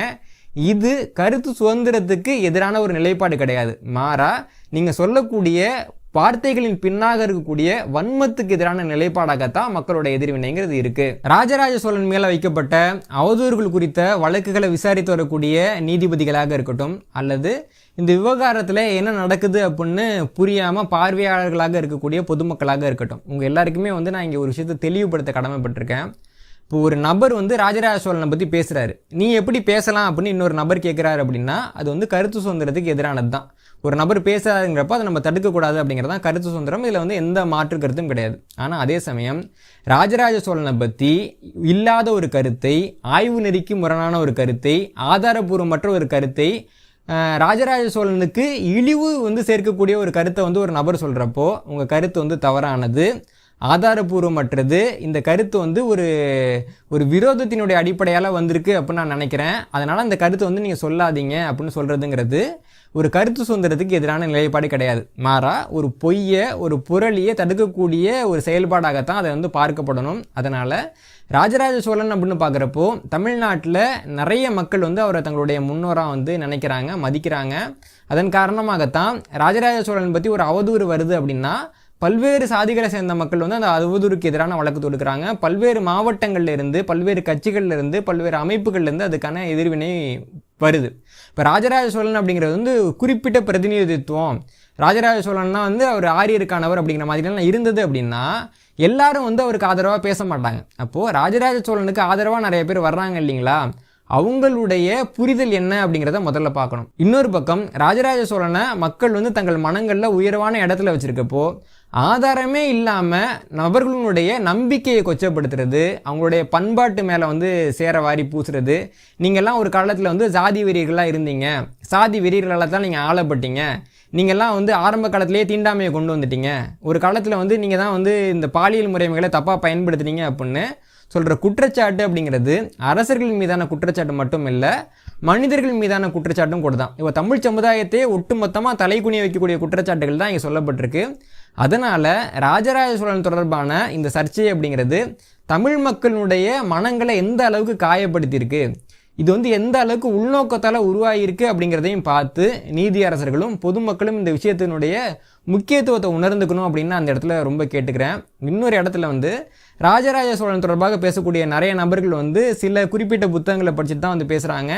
என்னுடைய ராஜராஜ சோழனுங்கிற புத்தகத்தில் அந்த புத்தகங்கள்லாம் எவ்வளவு தவறாக எழுதப்பட்டது, எந்த அளவுக்கு அடிப்படையாக ஒரு ஒரு புரிதலே இல்லாமல் எழுதப்பட்டது அப்படிங்கிறத பற்றிலாம் நான் விரிவாக சொல்லியிருக்கேன். உங்களுக்கு என்னுடைய விளக்கத்தில் வந்து மாற்றுக்கருத்து இருக்குது அப்படின்னா நீங்கள் வந்து தொடர்ச்சியாக அந்த மாற்றுக்கருத்தை முன்வைக்கலாம். ஒருவேளை உங்களுடைய கருத்துக்கள் வந்து தவறானது அப்படின்னு நீங்கள் உணர்றீங்க அப்படின்னா தயவு செஞ்சு நான் வந்து என்னுடைய பழைய கருத்துலேருந்து இந்த இடத்துல மாறுபடுறேன், நான் வந்து என்னுடைய கருத்தை திருத்திக்கிட்டேன் அப்படிங்கிறத வெளில சொல்லுங்கள். அப்படி சொன்னீங்கன்னா தான் உங்களை சார்ந்து இருக்கக்கூடிய நபர்கள் நீங்கள் ஏற்கனவே சொன்ன அந்த அவதூறை பரப்புகிற வேலையை வந்து நிப்பாட்டுவாங்க. அப்படி நிப்பாட்டலை அப்படின்னா இதுக்கு வந்து ஒரு முடிவே இல்லாமல் போயிடும். நீங்கள் வந்து ஒரு வேளை என்னுடைய பழைய கருத்து தப்பு அப்படின்னு தெரிவிக்கிறீங்கன்னா அதனால் வந்து நீங்கள் பெருசாக வந்து குறைஞ்சி போயிட போகிறது கிடையாது. ஏன்னா தேசப்பிதா மகாத்மா காந்தியடிகளை பார்த்தீங்க அப்படின்னா நான் வந்து ஒரு அமைப்பை வந்து தப்பாக தொடங்கிட்டேன், நான் வந்து ஒரு இமாலய தவறை செஞ்சிட்டேன் அப்படின்னு சொன்னவர் தான் மகாத்மா காந்தி. அவர் தான் நம்ம வந்து தேசப்பிதா அப்படின்னு சொல்கிறோம். திருக்குறளினுடைய பொழிப்புரைகள்லாம் படிச்சுட்டு திருக்குறள் மாதிரி ஒரு மோசமான நூலே இல்லைன்னு சொல்லிட்டு இருந்தவர் தந்தை பெரியார். ஆனால் பொழிப்புரைகள் வந்து தவறாக எழுதப்பட்டிருக்கு. திருக்குறளுக்கு வந்து உண்மையான அர்த்தம் இதுதான். திருவள்ளுவர் திருக்குறளை எழுதின அந்த காலகட்டத்தில் மற்ற நூல்கள்லாம் எங்கே இருந்தது, திருக்குறள் இங்கே இருந்தது அப்படின்னு விஷயங்கள்லாம் வந்து அவருக்கு சொல்லப்படுறப்போ நான் வந்து தவறாக புரிஞ்சுக்கிட்டேன். திருக்குறள் வந்து ஒரு மிகச்சிறந்த நூல் அப்படின்னு சொல்லி திருக்குறளுக்கு விழாவே எடுத்தவர் தான் தந்தை பெரியார். சட்டப்பேரவையிலேயே yes I committed a mistake and I admit it அப்படின்னு நான் ஒரு தப்பு பண்ணிட்டேன் அப்படின்னு ஒத்துக்கிட்டவர் தான் அறிஞர் அண்ணா. இந்த மாதிரி ஒவ்வொரு நபர்களும் வந்து தப்பு செய்கிறது அப்படிங்கிறது இயற்கை தான். அப்படி தப்பு செய்கிறப்போ அந்த தப்பை வந்து ஒத்துக்கணும். ஆனால் அதுக்கு மாறாக நான் சொன்னது தப்பு தான், இருந்தாலும் நான் அதுக்காக மன்னிப்பு கேட்க மாட்டேன், எனக்கு முன்னாடி இருக்கிறவங்க அந்த பொய்யை சொல்லியிருக்காங்க அதனால நான் சொல்கிறேன், இதுக்காக நீங்கள் என்கிட்ட கேட்க முடியாது. மக்களில் யாரோட மனசு புண்பட்டாலும் பரவாயில்ல, நான் வந்து என்னுடைய கருத்தை சொல்லுவேன், அது உண்மையாலாம் பார்க்க மாட்டேன் அப்படிங்கிற நிலைப்பாடு தான் உங்கள் நிலைப்பாடு அப்படின்னா மானம் உள்ள, அறிவுள்ள, வரலாறு தெரிஞ்ச, தமிழினத்தை நேசிக்கக்கூடிய ஒவ்வொரு நபரும் உங்களுக்கு எதிராக நிற்பார்கள். இன்னும் நிறைய சட்ட போராட்டங்கள் நடக்கும், அதெல்லாம் நீங்கள் எதிர்கொண்டு தான் ஆகணும். நீங்கள் சொன்னது வந்து உங்களுடைய கருத்து, உங்கள் வாயிலேருந்து அந்த கருத்து. அப்போது அதன் மூலமாக தோன்றின சர்ச்சையை உங்களுடைய வாய் மூலமாகத்தான் நீங்கள் வந்து முடிச்சு வைக்க முடியும். ராஜராஜ சோழன் விவகாரத்தில் நீங்கள் வந்து இதை பேசுனீங்கன்றது ஒரு வகையில் எனக்கு மகிழ்ச்சி தான். ஏன்னா இவ்வளவு சர்ச்சைகள் அங்கே ஒன்று இங்கே ஒன்றா இருந்தது அப்படிங்கிறப்போ அதெல்லாம் வந்து ஒரே நபர் மூலமாக வெளில வர்றப்போ தான் அதற்கான பதில்களை வந்து எங்களால் கொடுக்க முடிஞ்சதுங்கிற அடிப்படையில் எனக்கு வந்து அதில் மகிழ்ச்சி தான். நீங்கள் சொன்ன மாதிரியே இந்த கருத்துக்கள்லாம் வெவ்வேறு நூல்களில் இருந்து நீங்கள் எடுத்தீங்க அப்படிங்கிறதையும் என்னால் புரிஞ்சிக்க முடியுது. ஆனால் அந்த கருத்து வந்து நீங்கள் சொன்னீங்க, நீங்கள் வந்து தினசரி வந்து பத்திரிகையெல்லாம் பார்க்குறீங்க, புத்தகங்கள்லாம் படிக்கிறீங்க, ஆயிரக்கணக்கான நூல்கள்லாம் நீங்கள் படிக்கிறீங்க. அதில் எதை வந்து எடுக்கணும், எதை பேசணும், எதை பேசக்கூடாதுங்கிற அந்த முடிவுங்கிறது நம்ம எடுக்கிறது தான். இப்போ நாயக்கர்கள் பற்றியெல்லாம் நிறைய நூல்கள்லாம் இருக்குது. அந்த நூல்கள்லாம் பார்த்தோம் அப்படின்னா நமக்கே வந்து ரொம்ப அதை பற்றியெல்லாம் பேச முடியாது, அதை பற்றி பேச வேணாம்னு நான் பார்க்குறேன். அப்படிலாம் இருக்குது. இப்போ கூலப்ப நாயக்கன் காதல் கதை அளவுக்கு ஒரு மோசமான ஒரு நூல் வந்து உலக வரலாறுலேயே நம்ம சொல்ல முடியாது. அந்த அளவுக்கு வந்து பாலியலுக்கான நூல். அதை பற்றியெல்லாம் யாராவது பேசுகிறோமா? பேசுகிறது இல்லைல்ல. அப்போது எதை பேசுகிறோம் எதை பேசலை அப்படிங்கிற முடிவு வந்து நம்ம எடுக்கிறோம். அந்த முடிவை எடுக்கிறோன்றப்போ அந்த பேசு பொருளுக்கான கொஞ்சம் ஒரு தார்மீக நியாயங்கிறது நம்ம கிட்டக்க வருது. அப்போது அந்த பேசு பொருள் யாரை காயப்படுத்தும், யாரை குஷிப்படுத்தும் தெரிஞ்சாவது நம்ம அதை பேசுகிறோம் இல்லையா? அப்போது உங்களுடைய கருத்து தவறு என்றால் அந்த தவறால் பலரினுடைய மனசு பாதிக்கப்பட்டிருக்கு அப்படின்னா அதற்கு தார்மீக பொறுப்பு எடுத்துக்கிட்டு நீங்கள் சொன்ன கருத்து உண்மையா பொய்யாங்கிறதுக்கான ஒரு சரியான விளக்கத்தை கொடுத்து அதனால் பாதிக்கப்பட்ட நபர்கள்கிட்ட மன்னிப்பு கேட்க வேண்டிய ஒரு தார்மீக நிலைப்பாடு அப்படிங்கிறது உங்களுக்கு தேவை. தமிழக வரலாறுல எவ்வளவோ போராட்டங்கள் நடந்திருக்கு, எவ்வளவோ மக்கள் வந்து நீதிக்காக போராடி இருக்காங்க. ஆனால் முதல் முறையாக தமிழ்நாட்டில் இருக்கக்கூடிய வரலாற்று ஆய்வாளர்கள் வந்து நீதிக்காக போராட வேண்டிய ஒரு சூழ்நிலை வந்து ராஜராஜ சோழனுடைய இந்த வழக்கில் ஏற்பட்டிருக்கு. அதனால் இந்த வழக்கினுடைய தீவிரத்தன்மையை வந்து நீதிமன்றம் கவனிக்கணும். தமிழர்களுக்கான ஒரு உண்மையான நிவாரணம் அளிக்கப்படணும். நன்றி.